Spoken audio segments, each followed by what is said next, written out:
welcome to another video of Barrel and Glass.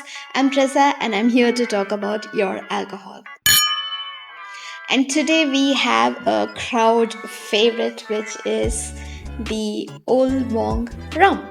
So let's get started. So Old Monk is one of the very familiar drinks, especially for Indians, and everybody knows about Old Monk, but do you really know Old Monk? So let's do a quick dive into its history and how it got immensely famous. So the story of Old Monk dates back to many years ago. To be precise, in 1855, a Scotsman established a brewery in Himachal Pradesh in the Himalayan foothills. This was Asia's first brewery. The beer was brewed for the British troops stationed in India, as imported beer was too costly and spoiled in long sea voyages. Soon the brewery expanded to include distillation, producing spirits for the colonial market. Over time, this brewery became part of the Dyer Brewery. And post World War I, and amid growing Indian enterprise, an Indian industrialist acquired interest in the Dyer Brewery. And in 1949, his firm Mohan Mekin was officially formed by merging Dyer Breweries with the Mohan Group. So this was a huge turning point as independent India's first homegrown liquor giant. Now this industrial's son, Ratan Mohan, introduced the Old Monk rum in 1954, which would turn out to be the company's flagship product. So why the name Old Monk? The story goes that Ratan Mohan was inspired by monks in Europe who preferred herbal liquors, and the monk embodied craftsmanship, patience, and spirituality, and the old signified wisdom and aging, aligning with the rum's matured, vetted style. Old Monk was launched not as just another liquor, but as a statement in a market with unaged spirit. And then it entered into its golden era. So this would be between 1960s to the 1990s. By 1970s and 80s, Old Monk became India's best-selling rum, and for a while, one of the best-selling spirits in the world by volume. And there were a few factors that made it thrive during these years. One of the things was it was completely word of mouth. Mohan Mekin did little to no advertising for the Old Monk, and the brand completely relied on customer loyalty and the aura of exclusivity and word of mouth.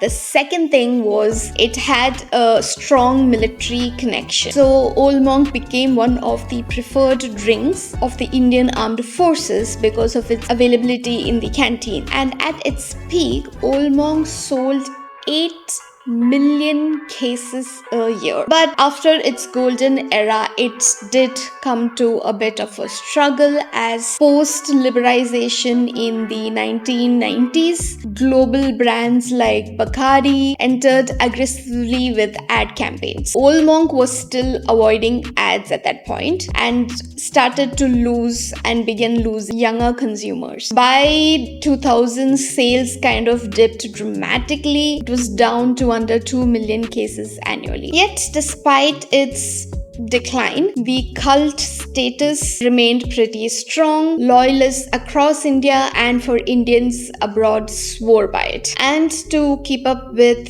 the trend and its competition, they started to introduce variants for the Old Monk, like the Old Monk Supreme, the Old Monk Gold Reserve, Old Monk Legends, flavored Old Monks, white rum, and so on. Although not as dominant as before, Old Monk still remains one of India's most iconic spirits. So let's dive into how exactly is the Old Monk made. Since the Mohan Mekin guards its exact recipe like their family heirloom, I will be giving you a full detailed explanation of the making while combining what is disclosed by the brand and also the standard industry practices while making rum.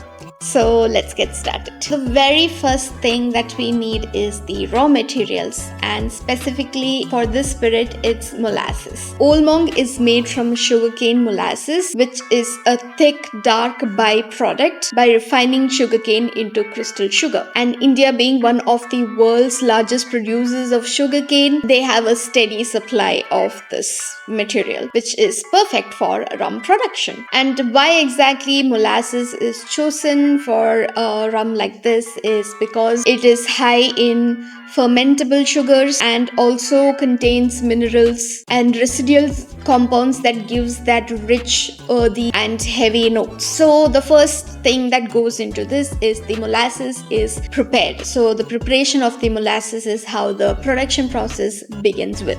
So the molasses is diluted with water, which makes it into a mash to bring down the viscosity and adjust the sugar concentration for the next step, which would be fermentation. Once this preparation is complete, we move on to the second step, which is the fermentation process. So what exactly is fermentation? Fermentation is when yeast reacts to the sugar. Since fermentation converts whatever is the raw material, it converts the sugar in it and produces ethanol and carbon dioxide. So the molasses plus the water plus the yeast equals the fermentation mash. So the fermentation is carried out in large stainless steel or concrete vats, and the time frame would be typically between 48 to 96 hours. And the end result of this is a wash, or you could call it as a rum beer with around 7 to 10% alcohol by volume, or ABV. And then we move on to the third step, which is distillation. So what this basically does, it separates the spirit from the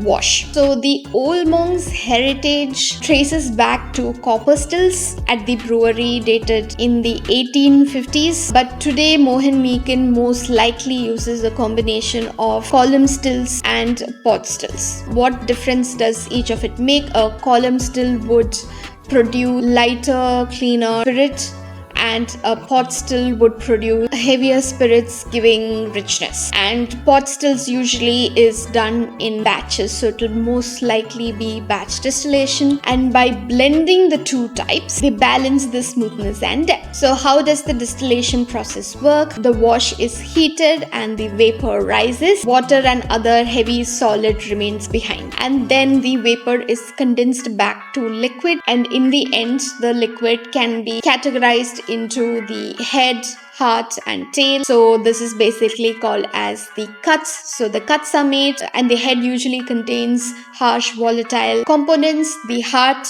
is the drinkable middle portion, and the tail will contain heavier oils.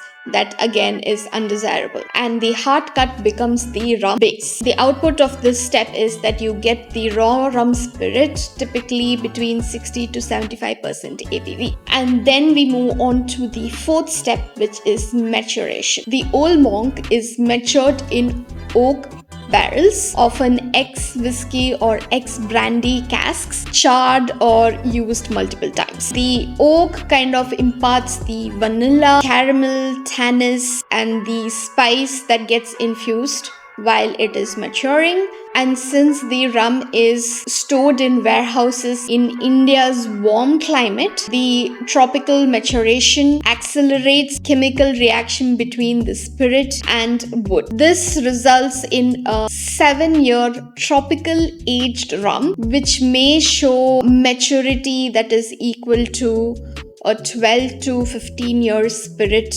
aged, probably somewhere if it was in Scotland. And here the angel share is pretty evident. Since India's climate is warmer, it leads to a larger percentage of evaporation, which will be around 6 to 12% yearly versus 2% in comparison to Scotland. And this loss concentrates the remaining spirit and it intensifies this flavor. A classic Oolmong was usually vatted for 7 years, whereas the premium versions have like other variations like 12 plus years. And then we move on to the fifth step, which is the vatting and blending. So what exactly does the term vatted mean?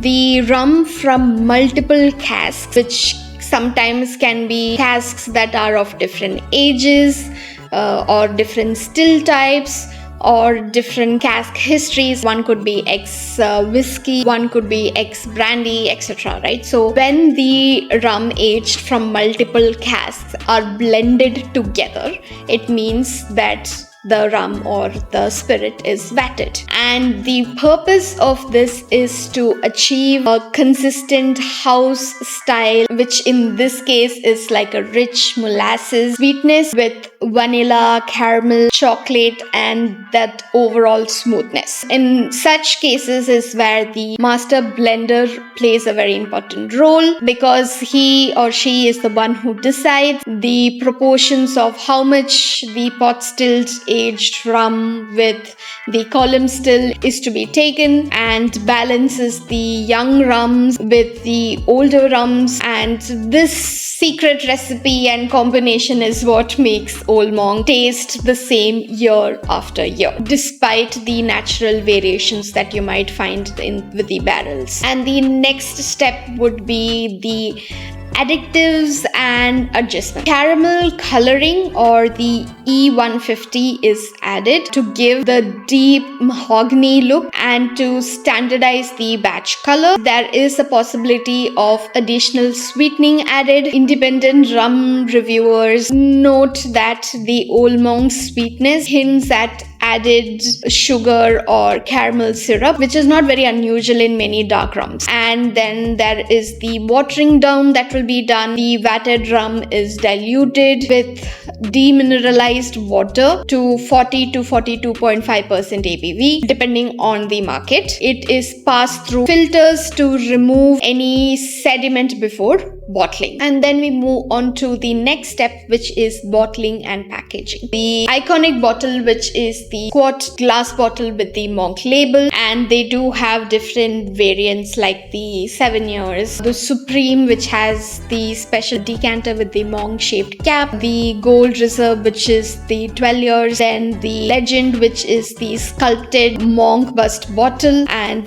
the limited flavored versions like coffee, orange, apple, etc. So there are a few very unique things that you would note in the making process of the Old Monk. One of them is the consistent flavor across the decades with their secret vatting formula. And since this is a tropical 7-year oak fermentation, it gives a faster, more intense aging, and also the fact that they do mix the pot and column stills distillates, which kind of brings it all together. And this has a very molasses heavy fermentation, which produces this dense, rich wash. And one of their most unique notable features is the minimal advertising and the reliance on the cult following that the Old Monk has. Now let's have a close look at the bottle itself. As you can see, this is not an unopened one, it is opened, very much loved. This is the 375 ml bottle that I have with me. So the bottle shape is kind of like squat and it is textured. So the one of the main reasons why they had to make the body or the glass textured is because of the humid climate in India. So even in a humid climate, it is easy to grip. It has a screw type lid over here, and it says here the Old Monk very old vatted rum, and around it says the Mohan Meakin Limited and the year, which is 1855. It's mentioned over here. It's mentioned for around the cap, and this particular one is an exported batch. You can see the classic Old Monk logo on the top. It says the Old Monk here, and over here it says it's the 42.8% ABV. In the bottom it has the rest of the details like the Mohan Meakin Limited, and of course the Old Monk is kind of engraved into the glass over here. Yeah, so that's it for the bottling. Now we move on to the next very exciting part, which will be the taste test and the aromas. So I'm just gonna go ahead and open this and give this a quick whiff. As soon as you take a whiff of it, for me it's the caramel and the kind of like the sweet kind of smell that hits first. The first thing that hits is the sweetness, the caramel, vanilla, molasses flavor, I'm assuming. That is how it smells. And it feels or it smells sticky. So what I mean is, when you kind of smell caramel toffee and immediately associate with the toffee being kind of sticky. So since this has a very high caramelly sweet smell, that is the first thing that it kind of reminds you of, like kind of like a sticky sweet liquid. So it does smell very rich and enticing. So definitely the dominant note is the molasses, vanilla, toffee flavor.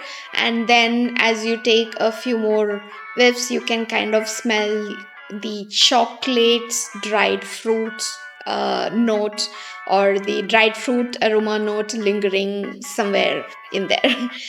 And let's talk about spirit itself. Is like it has a nice dark amber color to it. So I'm just gonna pour it out. So as you can see, it is a beautiful, not golden, I wouldn't say this is golden, more it is much darker than that, would say like a very dark amber color. So of course this color is probably achieved through two processes. One is of course the oak barreled aging, and the second thing is the color, the caramel color that is added to kind of bring the color consistency throughout all the batches. So let's take a sip.